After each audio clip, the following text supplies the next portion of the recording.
The मौलिक fifth हो गया, just as electron probability distribution around a nucleus in an atom is given by atomic orbital, so just as the electron probability, हमें मालूम है कि साई का स्क्वायर क्या होता है, साई का स्क्वायर होता है इलेक्ट्रॉन प्रोबेबिलिटी, एंड साई क्या होता है, it is time based coordinates of finding electron या लोकेशन है इलेक्ट्रॉन। इतनी बात तो समझ में आ गई ना। तो just as the electron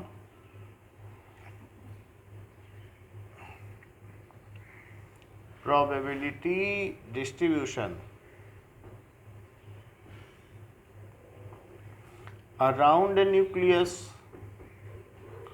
around a nucleus in an atom, in an atom is given by atomic orbitals। तो मॉलिकुलर ऑर्बिटल और इनमें ज़्यादा फर्क नहीं है। उसमें क्या था कि वो मोनोसेंट्रिक था, तो सिंगल न्यूक्लियस था, तो उसमें एटॉमिक ऑर्बिटल उसके चारों तरफ थी और प्रोबेबिलिटी डिस्ट्रीब्यूशन से हम उसे पता कर लेते थे जो उसका स्पेटियल अरेंजमेंट था या 3D अरेंजमेंट था।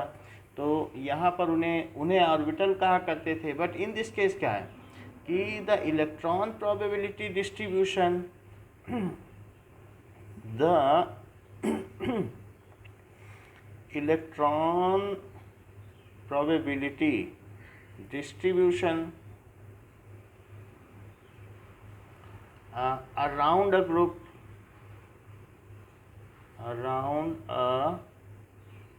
group, is given by molecular orbital,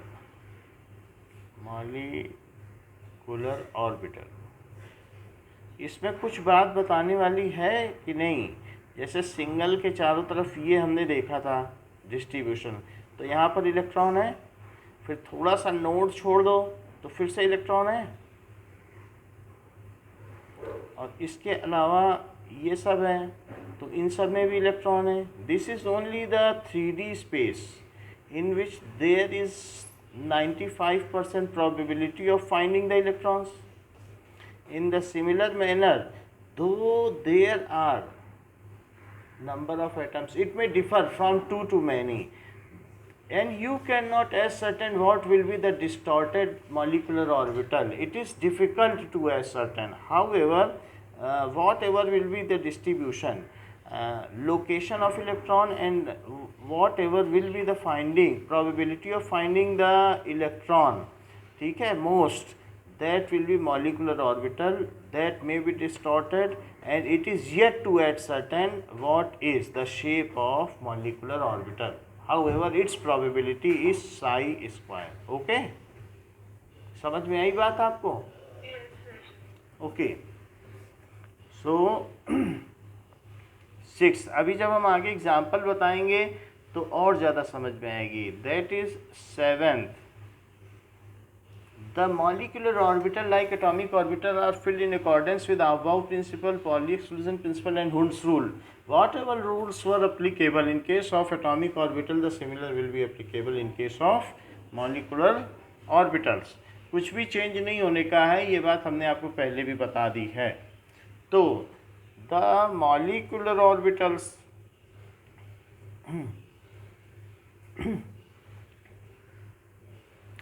are filled like atomic orbitals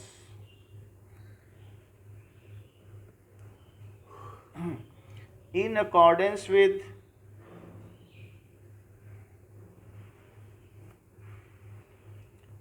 Pauli's exclusion principal. ये पॉली का अपवर्जन नियम और हुंड का जो नियम है उसके आधार पर, और साथ ही साथ तीसरा कौन सा है, that is third one is, ठीक है। सो इनके आधार पर ये भरी जाती हैं। Aufbau principle, Aufbau principle, Hund's multiplicity rule,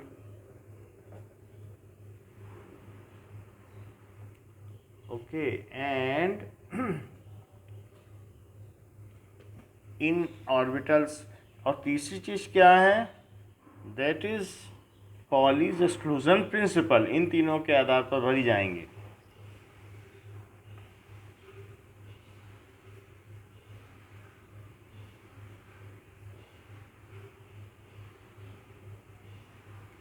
Now, formation of molecular orbital, linear combination of atomic orbital. Now we will more clarify the above postulates on basis of the basic ideas.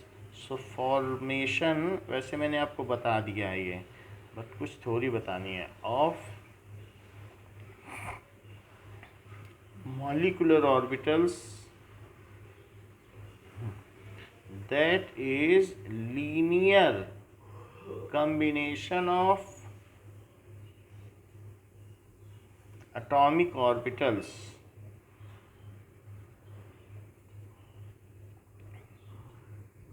that is LCAO, LECO method, LCAO। तो किस तरीके से molecular और atomic orbitals overlap करती होंगी और किस तरीके से वो मॉलिक्यूलर ऑर्बिटल बनाती होंगी, that is the point. Now according to wave mechanism, जैसा लिखा है बस वैसा पढ़ती जाओ। The atomic orbitals can be expressed by wave function. हमें मालूम है कि एटॉमिक ऑर्बिटल्स में जो भी कभी भी उसके पाए जाने की प्रोबेबिलिटी है, फंक्शन किसी चीज़ पर किस पे डिपेंड करता है, क्या एक्स वाई जेड और टी, ये इन पे डिपेंड करता है। जैसे कोई भी फंक्शन है अगर एक्स पर डिपेंड करेगा तो एक्स स्क्वायर प्लस 2 होगा, तो ये फंक्शन है। तो इसी तरीके से ये जो फंक्शन है ये किस पे डिपेंड कर रहा है, एक्स वाई जेड टी पर है। अब उसका क्या क्या कोऑर्डिनेट होगा, दैट उसके हिसाब से देखा जाएगा, उसका कोई फार्मूला होगा, that I can not tell. However for example 2x square plus 3yz plus 4xt plus 7z, it is interwoven. और इसके लिए अलग से हैमिल्टन ऑपरेटर बनाया गया है कि जो जो कोऑर्डिनेट है वो इसमें डालते जाओ, वो एक कंप्यूटर है और वो एक ऑपरेटर है मशीन के तरीके से, और वो मशीन आपको उसकी लोकेशन विद प्रोबेबिलिटी डायग्राम बना के दे देगी कि उसका एटॉमिक ऑर्बिटल कहाँ है। जब हम इसमें ये डालते जाएंगे कि 2000 बार इलेक्ट्रॉन किन किन कोऑर्डिनेट्स में रहा, जैसे मैं कहूँ कि 2 3 -2 और इसके अलावा कोई एक टाइम पीरियड है 0.02 सेकेंड, ऐसे डाल दिया, ऐसे करके न जाने कितने डाले। फिर लास्ट में जब हमने इससे कंप्यूटर पे मॉनिटर पे वो चित्र देखा कि 95% ज़्यादा की प्रोबेबिलिटी का चित्र बनाओ, ये है हैमिल्टन ऑपरेटर। तो जो भी हीजनबर्ग थ्योरी है और श्रोडिंजर्स थ्योरी है, उसके आधार पर हम ये कह सकते हैं कि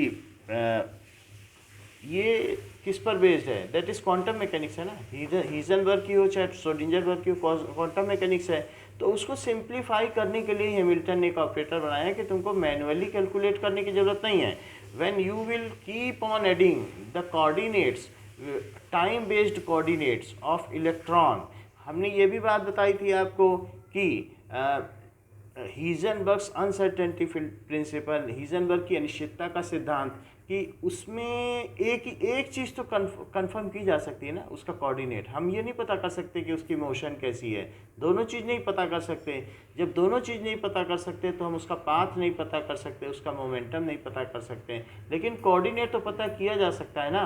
अगर हम ऐसा कर लें लॉन्गर वेवलेंथ या वीकर फ्रीक्वेंसी की, या फिर हम रेडियो वेव्स डालें, तो इलेक्ट्रॉन के ऊपर कुछ खास फर्क नहीं पड़ेगा ना। तो अगर हम लॉन्ग रेडियो वेव्स डालेंगे तो इलेक्ट्रॉन चेंज नहीं होगा। जैसे तुम अगर वॉकिंग कर रही हो किसी पार्क में और तुमसे हाथी टकरा जाए या घोड़ा टकरा जाए, तब क्या तुम्हारी स्पीड में फ़र्क आ जाएगा, बोलो? और अगर एक मच्छर टकरा जाता है तो क्या आपकी चाल ढाल बदलेगी? तब तो नहीं बदलेगी ना। Otherwise, if there is change, then also it is minute and it can be ignored or approximated. Is it okay? So in the similar manner, when we send radio waves, long radio waves on electrons and collect it on monitor, and after that we locate its coordinate या psi function, तो psi time based coordinates है, तो वो हमें बना के दे देगा कि भाई आपने जो डाला है उसके हिसाब से, और मैंने एनर्जी भी डाल दी, तो बोलेगा कि आपका ये p ऑर्बिटल है, बस ये बना देगा, है ना अच्छी चीज़। तो in the similar manner LCAO method अब क्या कह रहा है उसे पढ़ो। कह रहा है कि according to wave mechanics atomic orbitals can be expressed by wave functions which represent the amplitude of electron waves, कि इसमें ये भी पता चल जाता है कि अगर इलेक्ट्रॉन है तो उस इलेक्ट्रॉन का एम्पलीट्यूड क्या है, यानी वो मैक्सिमम, किसी एक पर्टिकुलर इलेक्ट्रॉन की बात की जा रही है, अपनी पोजीशन से दूसरी पोजीशन में कितनी बार आता जाता है, वही तो वेव है भाई। अगर इलेक्ट्रॉन अपनी जगह ऊपर नीचे ऐसे ऐसे आ रहा है, कहीं ना कहीं तो ऑसिलेट कर रहा होगा, लेकिन अगर वो ऑसिलेट कर रहा है और नीचे से पर्ची आगे बढ़ानी शुरू कर दो, जैसे ईसीजी नहीं होता है कि मशीन एक ही जगह हिलती है, लेकिन अगर मैं हिलती हिलती उसमें पर्ची निकालने लगूं तो फिर क्या होगा, if one paper is drawn through the oscillating machine, तो ऐसे केस में हम ये बात देख सकते हैं, जैसे कि मैं आपको ये करके दिखा देता हूं तो आपको पता चल जाए कि जैसे ये देखो ये है और मैं कुछ नहीं कर रहा हूँ, यहाँ पर पेन रखा है और मैं इसको ऐसे ऐसे कर रहा हूँ, सिर्फ अपनी जगह, मेरा पेन की स्थिति देखना, और ये आगे बढ़ता चला जाए तो फिर ये वेव नहीं बनेगा। पेन मेरा बढ़ रहा है क्या फ़ोन के रिस्पेक्ट में, बोलो, तो ये वेव बन गया। तो उसी तरीके से जब बिल्कुल आइडियली ईसीजी तो आपने देखा होगा ना कभी कभी, तो ये आगे बढ़ता चला जाता है और इलेक्ट्रॉन वहीं ऑसिलेट कर रहा है, तो इस तरीके से उसका कुछ तो एम्पलीट्यूड बनेगा। ओके, तो टाइम के आधार पर है, मान लीजिए टाइम पास होता जा रहा है, अब वो चले या न चले लेकिन उसका अपना एम्पलीट्यूड है। अदरवाइज भी जो डी ब्रॉगली मैटर वेव्स हैं उसमें भी तो मटेरियल पार्टिकल्स के एम्पलीट्यूड हुआ करते हैं जब भी वो चलता है, तो अगर वो मूवमेंट भी करेगा तो उसके साथ एक लेमडा तो एसोसिएटेड होगा ही ना। तो अब अगर एक लेमडा एसोसिएटेड होगा, ये ऑसिलेशन है, तो that can be, lambda can be ascertain by h by p या एच बाई एम वी से तो कर सकती हो ना, बोलो।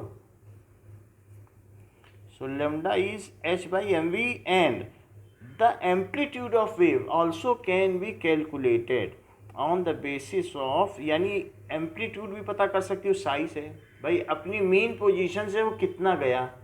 अगर मान लीजिए वो यहाँ गया 2 3 -2 गया और 0.02 सेकेंड, फिर हमने उसकी दूसरी एक्सट्रीम पोजीशन देख ली कि 2 3 और +2 गया, तो बताओ उसका एम्पलीट्यूड क्या आ गया, -2 से +2, 4 तक की उसकी उड़ान है, तो कितनी उधर उड़ान उड़ी और कितनी इधर, तो बता सकती हो ये कौन सा कोऑर्डिनेट होगा, दैट इज 2 3 +2 और 0.02 सेकेंड। मान लीजिए मैंने +2 पहले देख लिया या कुछ भी देख लें आप, 2 3 -2 0.02 सेकेंड, और ऊपर वाली ये ले लो +2 ये वाली, तो और ये वाली ये ले लो, तो बाद में +4 हो जाएगा, तो ये चीज़ क्या हो जाएगी, दैट इज़ +4 सेकेंड। तो ऐसे धीरे धीरे निकाल सकते हैं। तो मीन पोजीशन से 2 ही तो ऊपर या नीचे गया, बोलो। तो इस तरीके से हम पता लगा सकते हैं। तो ये मेथड हैमिल्टन ऑपरेटर हमें सब कुछ करके दे देता है। अब आगे की बात पढ़ो। These are obtained from the solution of Schrodinger, सारी बात वही कही गई है, solution of Schrodinger wave equation. However, since it cannot be solved by a system containing more than one electron, molecular orbital which are one electron wave function for molecules are difficult to obtain directly from the solution of Schrodinger's wave equation. Hamilton operator तो बनाया गया था किसके लिए, it was made to to find the atomic orbitals, but हमारे पास तो multi nucleated है, तो मल्टी न्यूक्लिएटेड के ऊपर वो सिद्धांत काम नहीं करता है हैमिल्टन वाला। ओके, इसमें लिख दिया गया है। तो इसके लिए फिर क्या किया जाए, so to overcome this problem an approximated method, इसलिए इसमें हैमिल्टन ऑपरेटर का मेथड नहीं चलेगा। और यहाँ पर हमें क्या चाहिए, एक LCAO linear combination of atomic orbital का मेथड चला जाता है। जब हम ये पता कर लेंगे तो इनके कम्बिनेशन से हम वो बनाएंगे। Let us apply this method. So यहाँ तक बात समझ में आ गई कि कुछ लिखने वाली बात है? बोलो। समझ में आ गई ना बुक से? हाँ। Let us apply this method to homonuclear diatomic molecule. यहाँ से देखते हैं, इन homonuclear diatomic molecule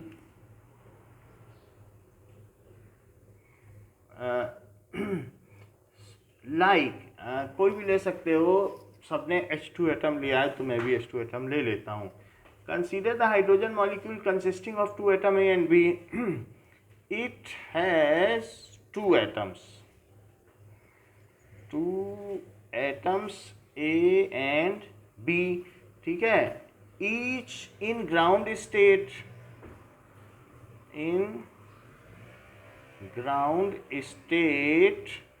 with 1 electron in 1s orbital.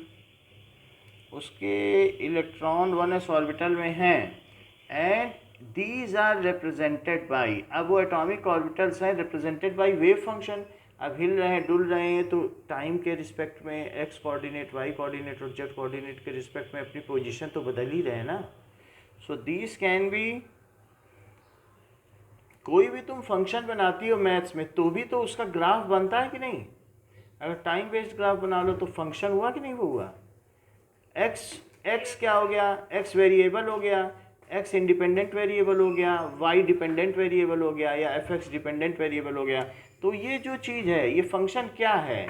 ये इंडिपेंडेंट वेरिएबल पर आधारित एक डिपेंडेंट वेरिएबल है। फंक्शन और कुछ थोड़ी ना होता है। मशीन में कोई चीज़ डाल दी, उसके बेसिस पे वो बना के दे देगी। तो as per the set formula, so these can be represented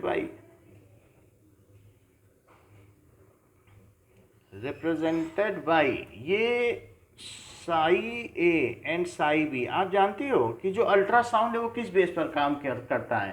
कि मदर के पेट में, मदर्स वॉम्ब में, मदर्स के यूटेरस में हम लगातार अल्ट्रासोनिक वेव्स डाला करते हैं, 20,000 फ्रीक्वेंसी से ज़्यादा की।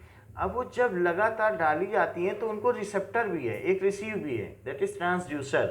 तो एक वो ट्रांसमीटर है और साथ ही साथ उसी में रिसीवर लगा है। अगर ऐसी कोई मशीन हो तो उसको क्या कहते हैं? क्या उसे ट्रांसड्यूसर कहेंगे? बताइए।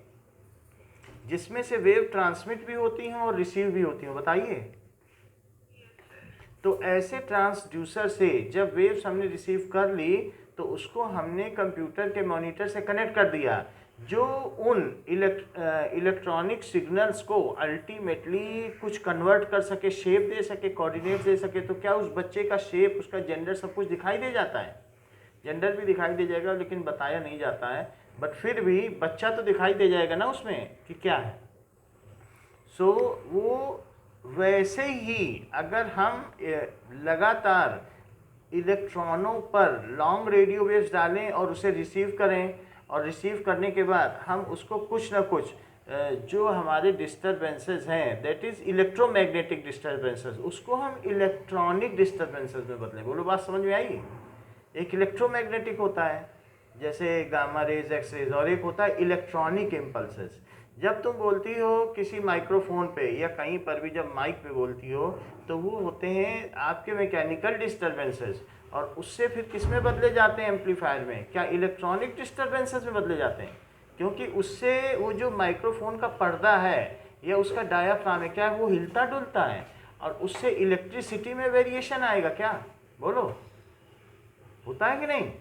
तो हमारी मैकेनिकल आवाज़ या हमारी प्रेशर वेव किस में बदली? क्या इलेक्ट्रॉनिक डिस्टर्बेंसेस में। और फिर वही एम्पलीफायर से अगर हम अपना मोबाइल कनेक्ट कर दें तो मोबाइल उनको ट्रांसमिट करेगा, और तब क्या वो इलेक्ट्रोमैग्नेटिक डिस्टर्बेंसेस में बदलेंगे। समझ में आई बात कि नहीं? तीन चीज हुआ कि एक हुआ मैकेनिकल डिस्टर्बेंस, और फिर उससे किस में बदला? क्या इलेक्ट्रॉनिक डिस्टर्बेंस। ऐसा फ़ोन में भी होता है। जब फ़ोन में बोलते हैं, पहले वाले फ़ोन आया करते थे ना, तो उसमें जब हम बोलते थे हैंड, जो हाथ में लेके बात की जाती थी, तो उससे डायफ्राम हिलता था, तो हमारा मैकेनिकल वेव से प्रेशर वेव इलेक्ट्रॉनिक डिस्टर्बेंस में बदलता था। वो तो वायर के थ्रू था, लेकिन अगर वायरलेस में भेजा जाता और वायर के थ्रू जा रहा है, तब तो इलेक्ट्रॉनिक डिस्टर्बेंस में ही ट्रेवल करके वहाँ चला जाएगा और फिर से मैकेनिकल वेव में बदल जाएगा स्पीकर में, और आवाज़ आ जाती थी। और इतना कुछ होने पे आवाज़ थोड़ी बदल भी जाती थी और हम पहचान नहीं पाते थे कि हमारे नियर और डियर की यही आवाज़ है। हाउएवर, क्योंकि उसके एक्सट्रीम एम्पलीट्यूड्स थोड़ा थोड़ा कट जाते थे।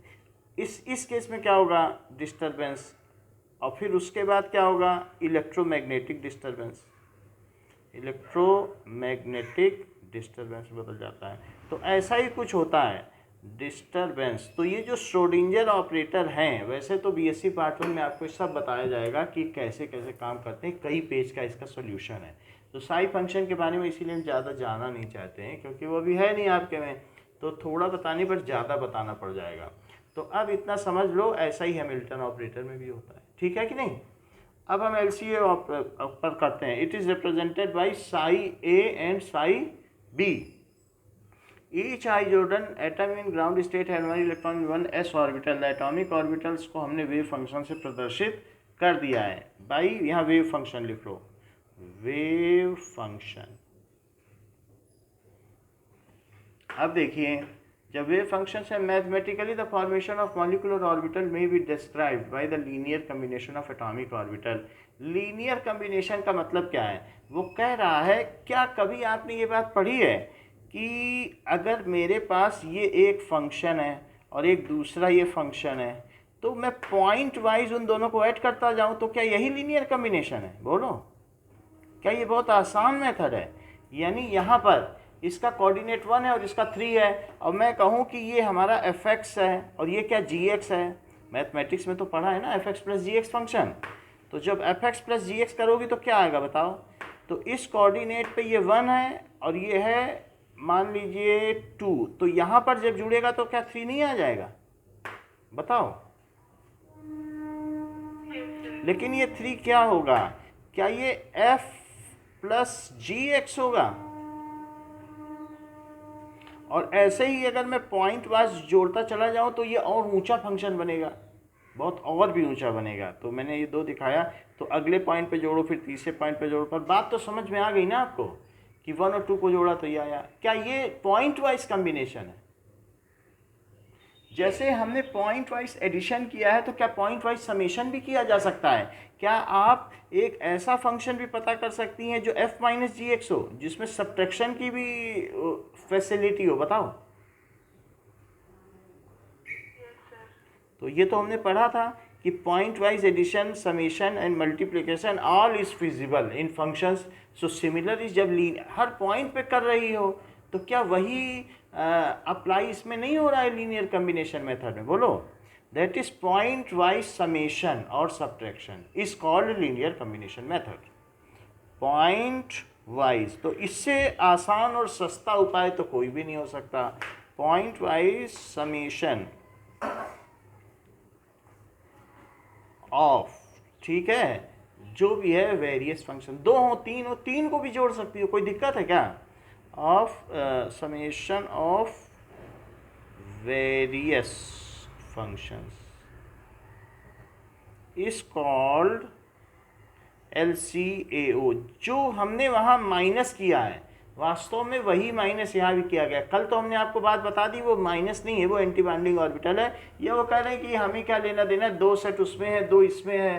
तो जो जिनके ज़्यादा फेज मिलते जुलते होंगे, जरूरी नहीं है कि बिल्कुल 0 फेज डिफरेंस हो, बिल्कुल ना मिले, अलग अलग भी वेव फंक्शंस हो सकते हैं। और ये भी हो सकता है कि 2 ऐसे भी हों। अब एक मान लो ऑक्सीजन के लिए और एक हाइड्रोजन की, तो क्या दोनों की 1s की एनर्जी सेम होगी कि अलग अलग?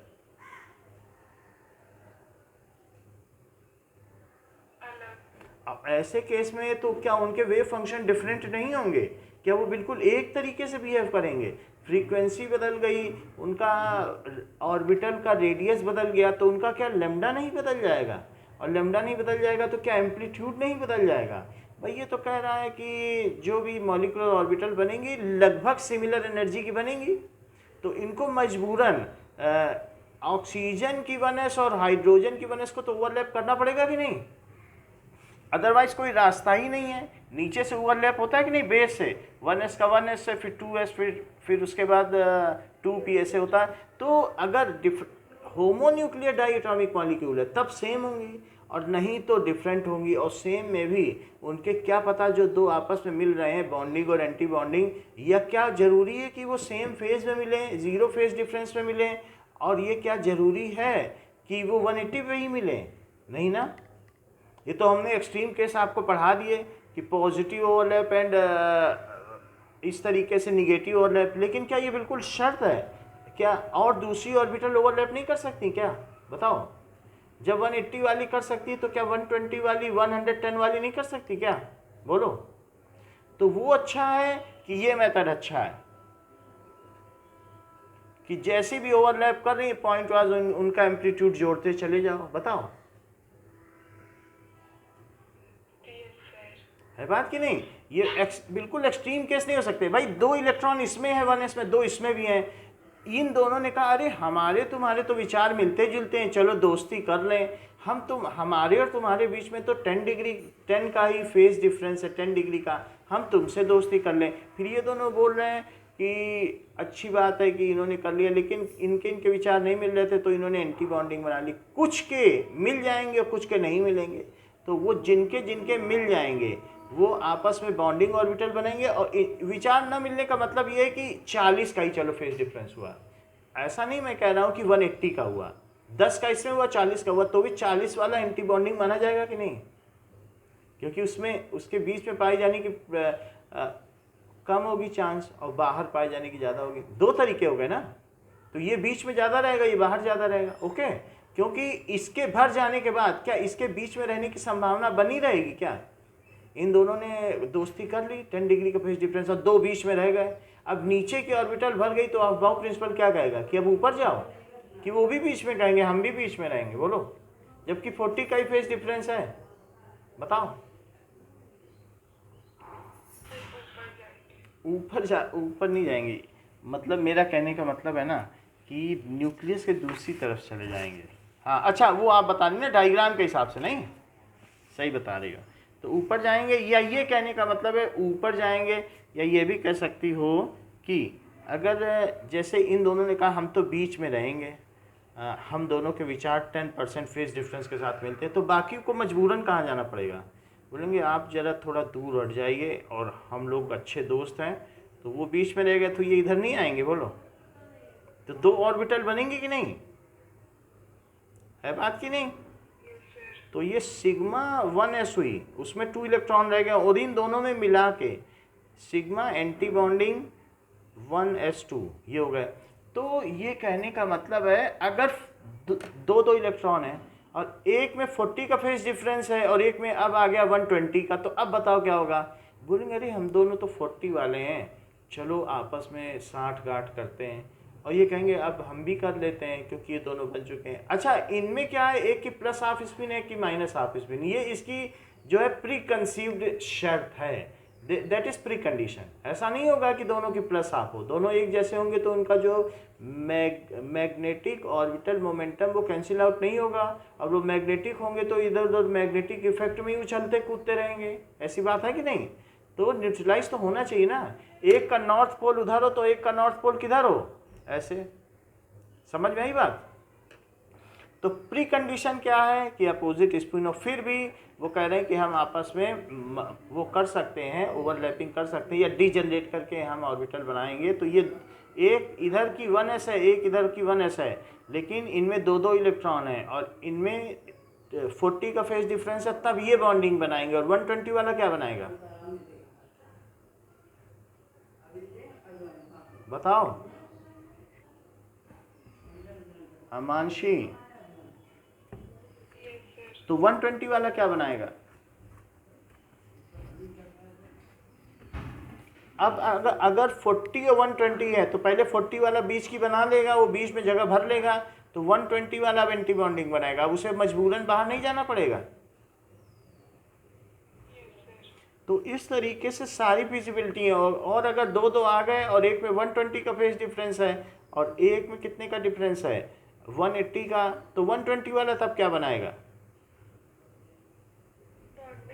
अरे वाह, तो इस तरीके से बात समझ में आ गई आपको, तो कि किसी भी तरीके की संभावना है, तो ये मेथड ज़्यादा अच्छा है ना, क्योंकि ये हर एंगल को अपने अंदर स्थान दे रहा है अच्छा कि नहीं?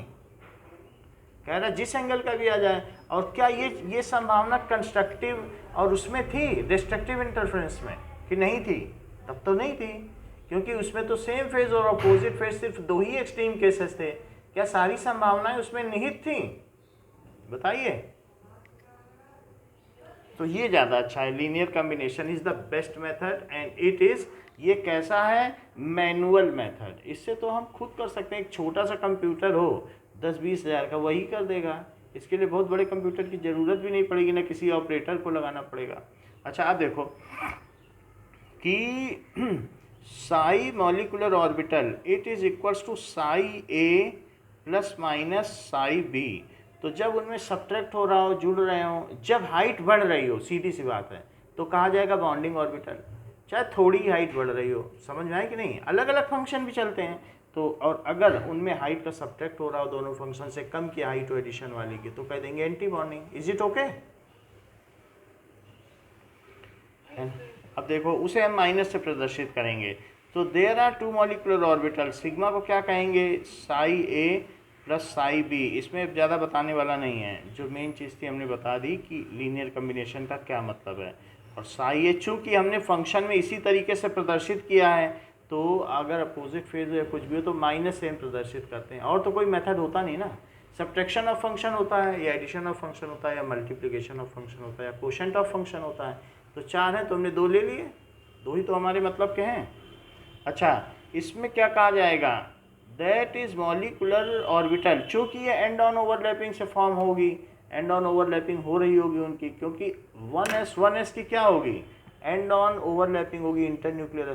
तो एस में तो कभी भी ऐसा तो नहीं हो सकता है ना कि साइड वाइज ओवरलैपिंग हो। क्या ऐसी ओवरलैपिंग हो सकती? क्या सिग्मा 1s में, 2s में क्या ऐसी हो सकती कि ऐसी होगी? एंड ऑन होगी कि नहीं? बताओ। तो इसलिए इसमें सिग्मा बॉन्डिंग मॉलिकुलर ऑर्बिटल और सिग्मा एंटी बॉन्डिंग मॉलिकुलर बनेगी। 2 में भी यही बनेगी, और पीजेड में भी सिग्मा ही बनेगी। बताओ। और पीएक्स में कैसी बनेगी, और पीवाई में कैसी बनेगी? बदल जाएगी, एक्सिस बदल जाएगी। बस समझ में आई बात? तब वहाँ पर पाई बन जाएगी। अब आगे देखो, these are bonding molecular orbital and anti-bonding molecular orbital। अब हम देख लें कि यहाँ पर अगर इंक्रीजिंग एनर्जी ऐसे दिखा दी जाए, तो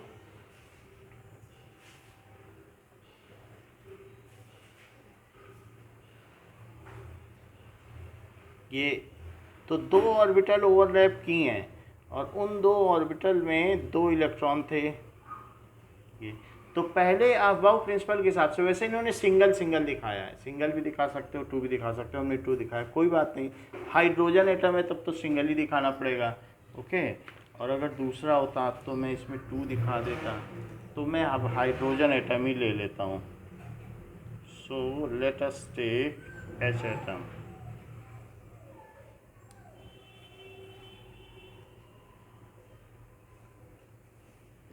एक इलेक्ट्रॉन ले लो,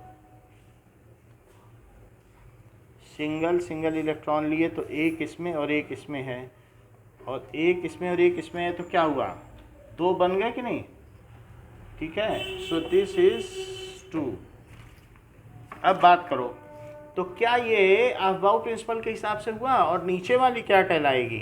क्या it is psi A plus psi B? और ऊपर वाली क्या कहलाएगी? और ये क्या है? क्या ये साई ए है? और ये क्या है? ये क्या साई बी है? ये क्या है? क्या ये एटॉमिक ऑर्बिटल है? ये क्या है? Is it atomic orbital?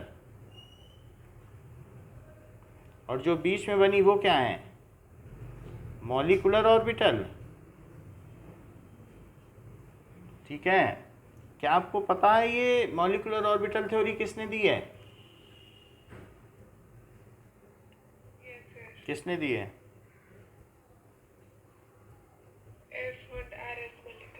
अच्छी बात है। अब ये देखो, तो ये एंटी बॉन्डिंग मॉलिक्यूलर ऑर्बिटल है, तो ये मोर स्टेबल है, ये लेस स्टेबल, ये सारी बातें आपको बताई जा चुकी हैं।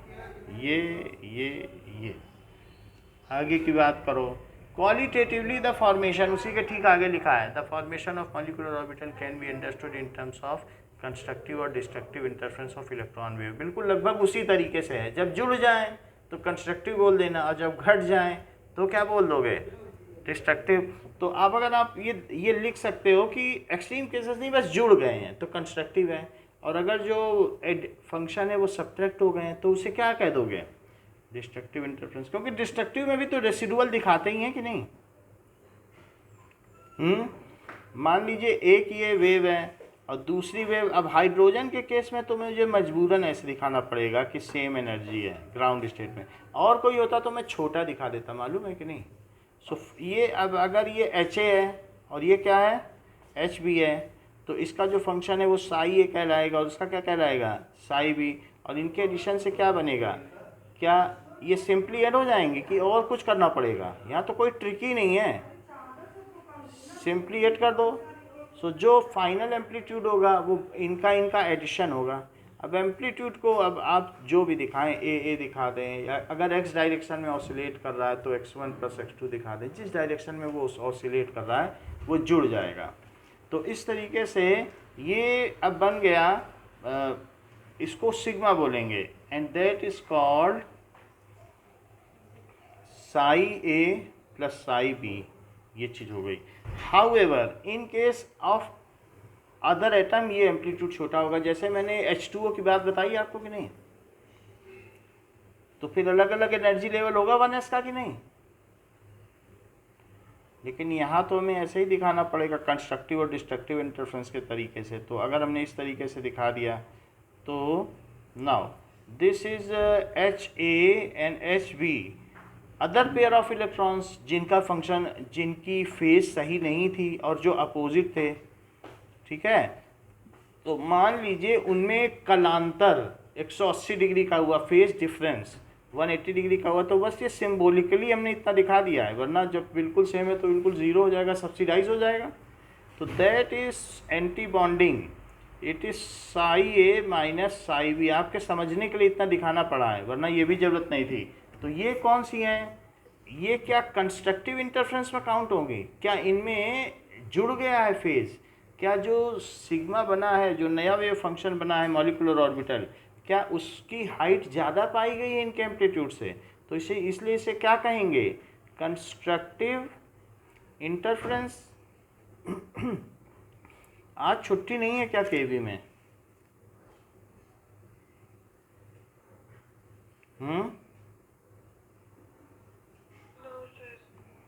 अच्छा, कुछ हड़छट है तो हमने कहा पता कर लें, छुट्टी हो तो फिर उसी हिसाब से क्लासेस रख लें। चलिए अब देखो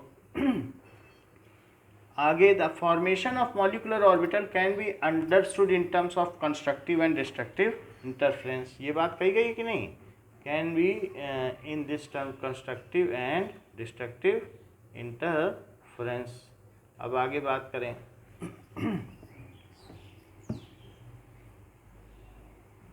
चलिए, the electron wave cancel each other, ये सब बात हमने बता दी है। और यहाँ पर और थोड़ा सा और आगे पढ़ते हैं, destructive interference. As a result the, page number 127 पे आ जाओ, इसको सिर्फ पढ़ रहा हूँ। As a result the electron density in a bonding molecular orbital is located between the nucleon, between the nucleus. Is it correct? ठीक है। और in case of anti-bonding molecular electron, most of the electron density is located away from. So ये stabilize करेगी और ये क्या करेगी, destabilize करेगी। ये stabilize करेगी और ये हाँ, चलो देखो नीचे लिखा है फिर से, hence the repulsion between nucleus is high, electron placed in a bonding molecular orbital tend to hold the nuclei together and stabilize a molecule। बात लिखी है कि नहीं? और therefore a bonding molecular orbital always possess lower energy. जो चीज़ stabilise कर दे, जिसमें अट्रैक्शन हो, क्या उसकी एनर्जी कम नहीं होगी? अगर कोई चीज़ धरती की ओर गिरती चली जाए तो क्या उसकी एनर्जी और कम नहीं होती चली जाएगी? और कोई धरती से ऊपर चला जाए तो उसकी ज़्यादा होती चली जाएगी। तो इस तरीके से ये बिटवीन इसके और अट्रैक्शन फोर्सेस के अंतर्गत है, तो इसकी एनर्जी कम है और इसकी एनर्जी ज़्यादा है। ठीक है। So bonding molecular orbital being of at lower energy, so stabilizes. Anti-bonding molecular orbital being at higher energy destabilizes the molecule. ये यहीं लिख लो। तो destabilizes, और वैसे भी एनर्जी का हमने क्रम दिखा दिया है। destabilizes molecule, और ये क्या करेगी? क्या स्टेबलाइज करेगी? मॉलिक्यूल। अब आगे देखो,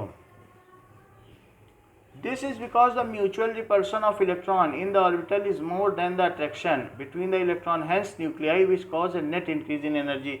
एक तो इनमें इसका न्यूक्लियस का रिपल्शन और फिर इलेक्ट्रॉनों का रिपल्शन, और इसकी वजह से इसका अट्रैक्शन कम हो गया है। बीच में होता तो बढ़ जाता, लेकिन दूर होने की वजह से क्या हुआ है कि जो म्यूचुअल रिपल्शन इनके बीच में है, इलेक्ट्रॉन के बीच में या न्यूक्लियाई के बीच में, वो ज़्यादा है then their net attraction force. ये सेंटेंस बहुत इंपॉर्टेंट है जो आखिरी है। So anti bonding molecular orbital पूछा नहीं जाएगा लेकिन आपके रेफरेंस के लिए, destabilizes molecule because the total mutual repulsion is greater than the net attraction between various, क्योंकि कई सेट ऑफ अट्रैक्शन फोर्स पड़ते हैं ना, 4 पेयर ऑफ अट्रैक्शन है, फिर रिपल्सन फोर्स पड़ते हैं, 2 रिपल्सन है, प्रोटॉन का रिपल्सन और इलेक्ट्रॉन का, और 4 अट्रैक्शन होते हैं। चारों अट्रैक्शन ही धीमे पड़ जाते हैं क्योंकि फोर्स किसके प्रोपोर्शनल होता है? Electrostatic force. क्या इसके नहीं प्रोपोर्शनल होता? जरा सा दूर जाओ तो ये 4 गुना तो घट जाता है, दुगना करो। तो ऐसी स्थिति में भला वे क्या एक दूसरे को स्टेबलाइज करेंगे? यही दोनों इतना रिपेल कर देंगे कि इलेक्ट्रॉन कुछ कर भी पाएंगे? न्यूक्लियस का ही रिपल्सन बढ़ जाएगा। बताइए, बोलो। It may be noted that the energy of anti-bonding orbital is raised above the energy of bonding is raised above the energy of parent anti-bonding atomic orbital। तो अब वही बात इन्होंने कह दी, क्या एंटी बॉन्डिंग की एनर्जी रेज्ड नहीं है जब डिस्टेबलाइज कर रहा है? और क्या इसकी लोअर नहीं है जबकि ये दोनों को स्टेबलाइज कर रहा है, दोनों के अट्रैक्शन फोर्स में? बताओ। और कहीं आप ये तो नहीं समझ रही हैं कि इन दोनों एनर्जी का सम इन दोनों एनर्जी का इक्वल है और इन्हीं का रिडिस्ट्रीब्यूशन हुआ है? हाँ या नहीं? हाँ, तो अच्छी बात है। तो ये लाइन लिखने लायक है, बुक में शायद नहीं मिलेगी। तो सम ऑफ एनर्जी नहीं लिखी हुई है, the total energy of 2 molecular orbital remains the same as 2 original atomic orbital. Last line पढ़ो, पढ़ने में आएगी?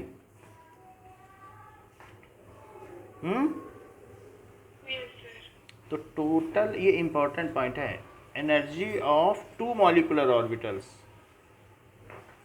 Molecular orbitals is remains the same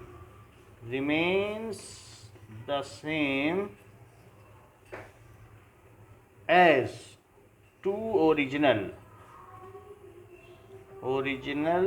atomic orbitals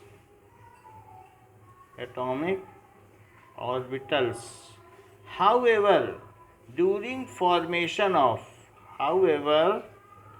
during formation of molecular orbital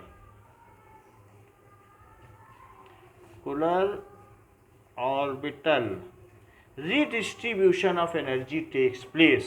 ठीक है, रिडिस्ट्रीब्यूशन, पुनर्वितरण, ऊर्जा का पुनर्वितरण हो जाता है। रिडिस्ट्रीब्यूशन ऑफ एनर्जी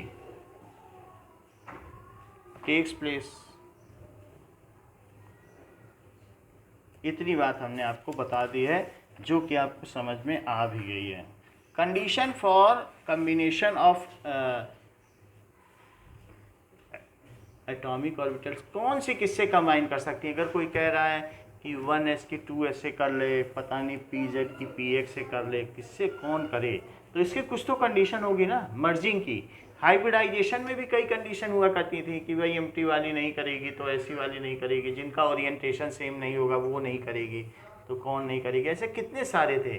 तो मॉलिक्यूलर ऑर्बिटल में कौन एटॉमिक ऑर्बिटल किस एटॉमिक ऑर्बिटल से ओवरलैप करेगी, इसके लिए भी कुछ कंडीशंस प्री कंडीशंस हैं। Let us know about it. So conditions for combination of atomic orbitals. कल आपकी क्लास होगी, कल टेस्ट नहीं होगा, अभी क्लास बहुत डिस्टर्ब हो गई है ना, तो मैं जितनी ज़्यादा से ज़्यादा क्लास ले सकूँगा ले लूँगा। Now the linear combination of atomic orbital to form molecular orbital take place only in the following if the following conditions are satisfied. अगर ये कंडीशंस होंगी, if the following conditions are satisfied, condition for combination of atomic orbitals। so कौन कौन सी atomic orbital combine करेंगे इसकी condition देखो। The combining atomic orbitals, the book में लिखा है वैसे लिखते हैं, combining atomic orbitals must have the same or nearly the same energy, must have the same or nearly same energy।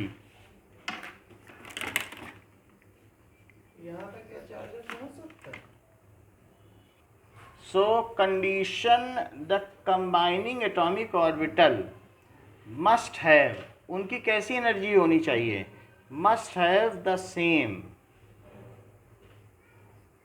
or nearly the same energy, or nearly the same energy। क्योंकि जो heteronuclear molecules होंगे उसमें nearly same होगी, exactly same तो नहीं हो सकती ना। अब आगे लिखा हुआ है कि 1s orbital can not overlap with 2s orbitals because the energy of 1s कभी भी 2s के सेम होगी, बताओ। नहीं होगी ना। सो एग्जाम्पल के तौर पर 1s orbital will combine with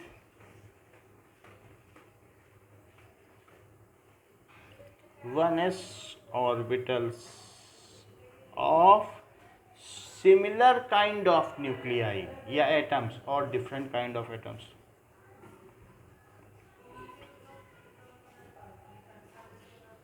और different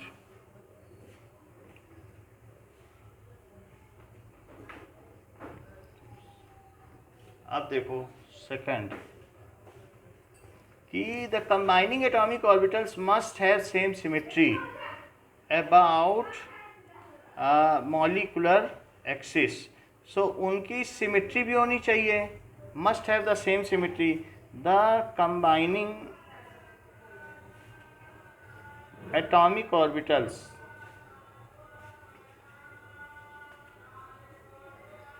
must have same symmetry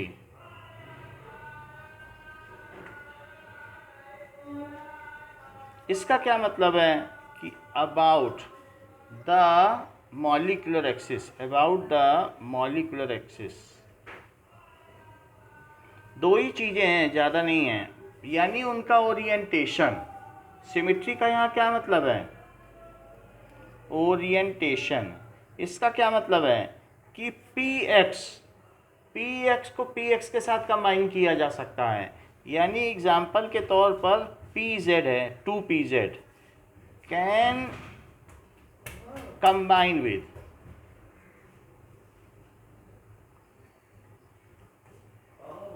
2pz orbital, और जबकि 2px can combine with 2px orbital. बोलो बात सही है।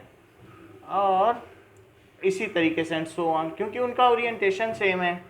ये बात हो गई। थर्ड एक और भी पॉइंट दे रहा है कि the combining atomic orbital must overlap to the maximum extent. Atomic orbital ये नहीं कि ऊपर ऊपर से यहाँ करने का दे, अब मॉलिक्यूल बना लो, उन्हें पूरा ओवरलैप करना पड़ेगा। समझ में आई बात कि नहीं? क्या यही मैक्सिमम एक्सटेंट नहीं है कि कोर इलेक्ट्रॉन भी पार्टिसिपेट कर रहे हैं, वैलेंस इलेक्ट्रॉन भी पार्टिसिपेट कर रहे हैं? Is it not a maximum extent overlapping? बोलो, ऐसा तो पहले कभी नहीं हुआ।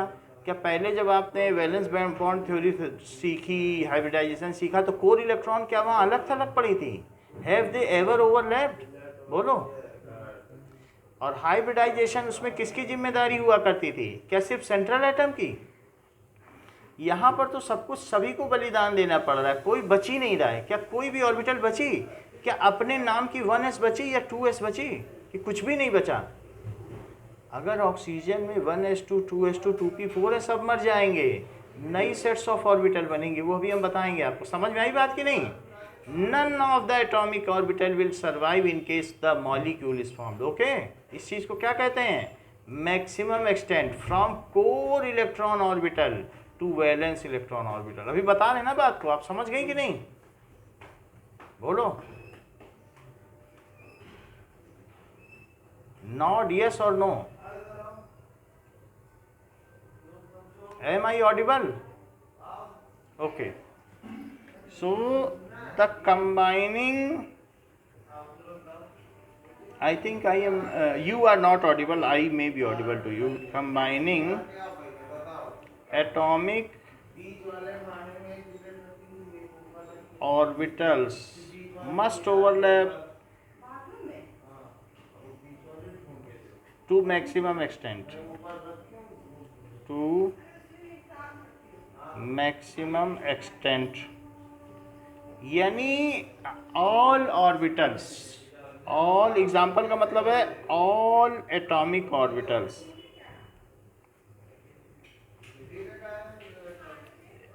ठीक है, स्टार्टिंग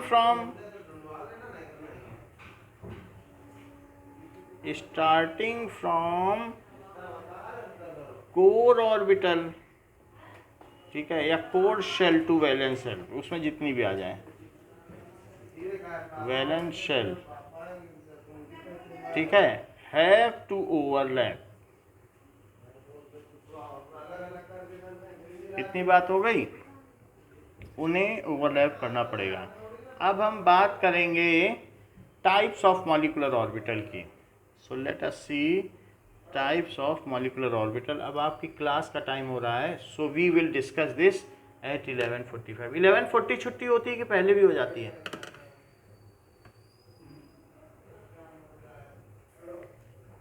11:40 तक क्लास चलती है? ओके, 11:45 पे फिर से